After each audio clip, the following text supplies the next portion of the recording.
Hello everyone, today I will be going over basic parts of a sewing machine. If you're trying to learn how to sew, then this is a great tutorial for you. Now I'm using the Janome Memory Craft 3000. It's a computerized machine, but most of the items on most machines do the same thing. So even if you don't have this type of machine, it'll still assist you with your sewing journey. Alright, so the first thing you need to know is on the side here, there is an on-off switch, as well as there's a cord that goes to the electrical outlet to plug it up, as well as there's a cord that goes to your foot pedal. So when sewing, you use this just like driving a car. It helps the machine go forward. So you always make sure you keep that on the floor. Now a lot of times when you're sewing, you may need a table to sew on, and sometimes you don't. Sometimes you need a small area, so you can actually take this off to actually use a small area or keep it on for this. But inside of this box here, there's a lot of goodies.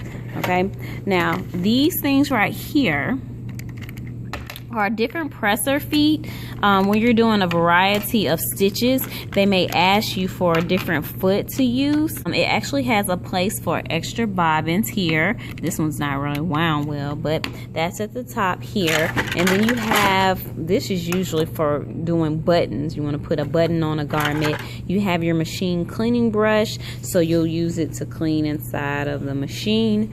You have an extra spool holder. You have a screwdriver, which assists with taking this screw off here. So when you want to clean your machine, this part here,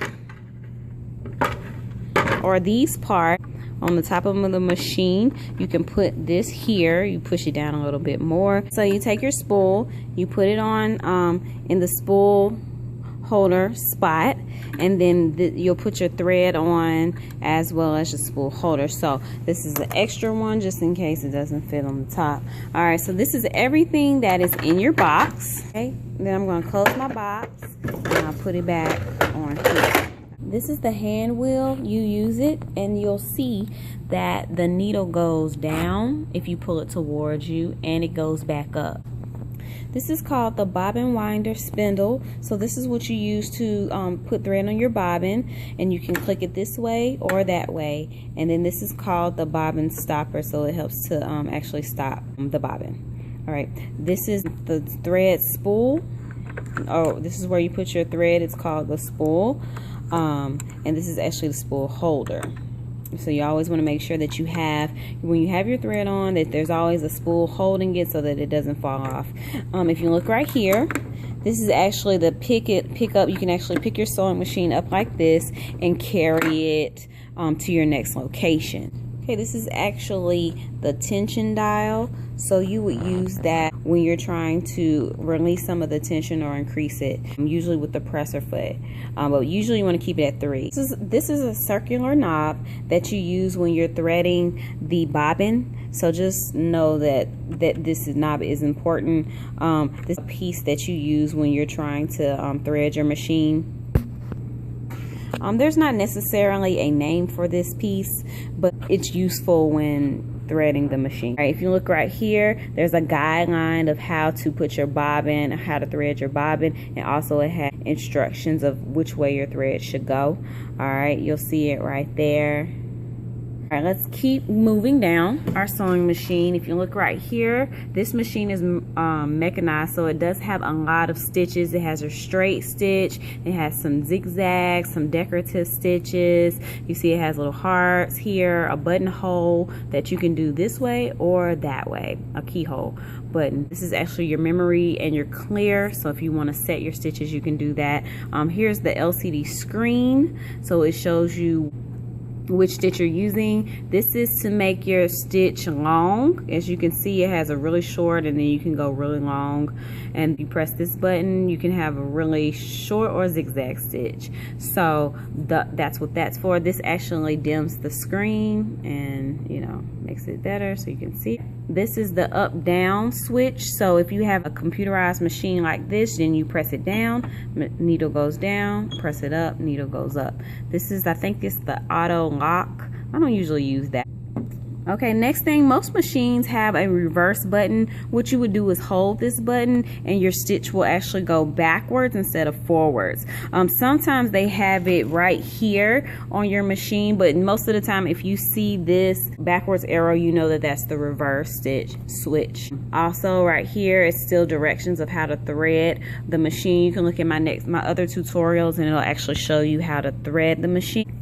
This loosens the needle or tightens the needle. So if you ever break in your sewing machine needle, then you would use this to take it out and replace it. This part right here, this is where the thread goes. It's not necessarily a part, I just call it like a little hook, but you use that when you're threading. So this machine has a needle threader on it, so if you have a hard time threading the needle, then you can use this. Look on the back of your machine, there's a black lever. So what you'll do, if you ever want to push your presser foot up, you pull it up, and if you put it down, you put it down. You always want to make sure that you put it down slowly, because if you slam it down, you're going to have problems and you're going to have to get your machine serviced soon. This is actually a screw that loosens this piece. So if you ever want to take that off, then you can unscrew this with a screwdriver. All right, if you look to the back of the machine, you see there's a red dot. Okay, right here. If you press that dot, it actually releases the presser foot. So if you ever want to change your foot, then you have that. This is called the presser foot. You need this when you're sewing, otherwise sewing will be obsolete. So let me put the foot back on, and the way you put the foot back on, okay, you press down on the presser foot lifter, and it'll do that. Now, on the side of the machine here, this is called the face cover. It actually opens, but it holds like the light and the mechanisms of the sewing machine. So I wouldn't necessarily use it unless I'm trying to oil the machine, but you know that, you know, it's able if you need to change the light. Right here, this actually is the thread cutter. So if you don't have scissors, you can use this piece, but this is where you can cut your thread. Okay, right here, this is actually called the metal plate. You need this for sewing, or this is a screw just in case you need to take it apart to actually clean it. On this metal plate, it has different measurements, like 6/8, like that's in fractions, 5/8, 4/8. So this is you right here. It actually opens the bobbin case. If you push it to the right, a lot of machines are like this. This is called the bobbin case holder, and it actually, as you see, it has different fractions on it: 1/8, 3/8, 5/8. If I take that off, this is where the bobbin goes, and then this is the bobbin case. All right, so I'm gonna put that back on. Okay, last but not least, this is called the feed dogs, and what these dogs do is pull your fabric along, so you don't have to use your hands. So you just need to know what that means, or what that word is, feed dog. I showed you everything that has to do with a sewing machine. Check out our other tutorials. We're teaching how to actually thread the machine and do some basic sewing stitches. So enjoy.